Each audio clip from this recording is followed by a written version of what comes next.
Hey everyone, today I'm going to show you how to solo Garr as a Prot Paladin. And there's a few things you're going to want for this. First thing you're going to want are some scrolls, and just get the cheapest ones you can of each type off the auction house, but get a lot of them. And also get a bunch of super mana pots. And the scrolls, they're just for Dispel fodder basically. Garr spams Dispel, and they're just going to help protect your more important buffs. And you're also going to want a passive uncrushable set, just like for the Tiger Boss solo, so 102.4% combined avoidance.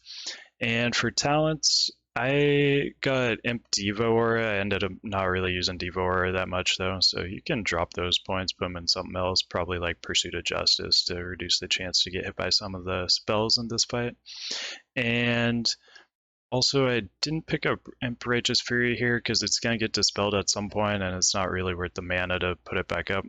And one of the most important talents here is Stoicism. It's going to reduce your chance for your spells to be dispelled by 30%, and you get a ton of value out of that in this fight since Garr is dispelling a lot. And Holy Shield, we're only going to use that once all the ads are dead on this fight. So let's hop into the run. So we start out, we go right here at these Molten Giants. You probably are familiar with this jump if you played Classic at all. And then we just come down here, hook around, and hop in the lava here. And as we're coming down here, we can see these Core Hounds. You really just need to mark this back one so that you can see it easily. And mark this Surger also. And be careful on the line of sight here. Make sure you're out of line of sight of the Surger. He can aggro you. If he does, he'll just stay up there until he evades and de-aggros, but it'll waste a little bit of time. You'll take some more lava damage. So now we're just waiting for this Core Hound to leave, and then we're going to wait for the Lava Surger to pat back. And this jump's actually kind of hard. It'll take some practice, but we're going to jump up here. We're going to pop our Invis Pot, and then just kind of hug the wall here and try to take the shortest path you can over to this area just past these smokestacks.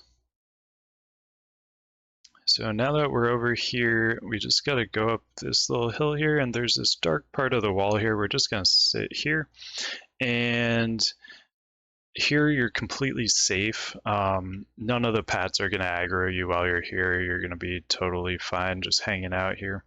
And so now I'm just waiting on my potion cooldown. The Invis pot put a 10-minute cooldown on my potions, and I want to be able to mana pot a little bit sooner than 10 minutes, so I'm just AFKing a little bit here, waiting.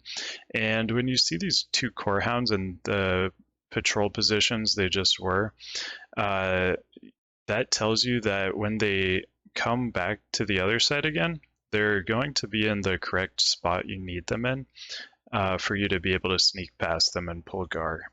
So now that they're both on the far side of the room, we just come over here and we pull Garr. And here we're looking at this Dark Iron deposit. That's kind of our marker. And go towards the Dark Iron deposit and just bring him back against the wall here. And make sure you're not getting hit by anything from the front, or from the back rather. The positioning's a little weird here, and they can sometimes get behind you, so be careful of that. There was a part here where I did actually have some attacking me from behind, so I popped Divine Shield, I repositioned a little bit, and threw up some Holy Lights. When I came out of the bubble, my positioning was good, and everything was attacking me from the front again. So now we're basically being super conservative here until all these ads are dead. After about 6 minutes, Garr's gonna just start blowing them up randomly, and they'll do about 2,500 fire damage when you're below 35% and have that Ardent Defender active. So you need to make sure you have more than 2,500 HP when he starts blowing them up. So now he's blowing them up. That was the first one that just blew up there. So for this part, we're saving like our figurine of the Colossus, and we're gonna go Seal of light plus Judgment of Light, just to get a lot of extra healing during that part. And you can also use Bubble, Lay on Hands, whatever you gotta do. Throw up Fire Res Aura, that helps as well. And that'll just help us get through that part easily. That's the most dangerous part of the fight, is getting gibbed by one of those explosions. So now we just start fighting Garr, and now he's got an attack speed buff also. That doesn't really matter too much. It mattered a little bit for me because my uncrushable passive uncrushable set isn't super great. It relies on an agi food buff. So once my food buff fell off and he had the extra attack speed, there was actually a little bit of danger for me from getting double crushed, but I just kind of played it safe. His enrage actually only lasts like 30 minutes too, so it falls off during this fight since it's such a long fight.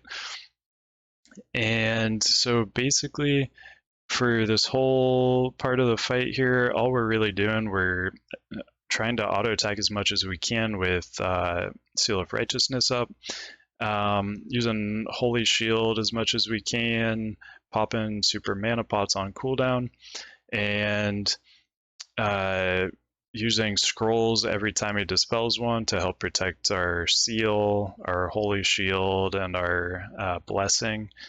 And basically, you just keep doing that for a very long time. This was a 1 hour, 5-minute kill for me. And so it's a battle of attrition for sure. Like, the hardest part of this is honestly just staying awake because it's so long.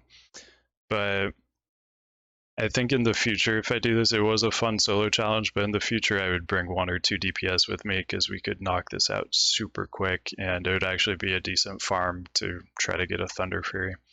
So yeah, there's the kill there, and that's the whole fight. And it's actually a really simple fight. So if you want a fun little challenge, or you want to bring some DPS with you and farm some bindings, then there you go. So I hope you enjoyed that. Thank you for watching, and I'll see you next time.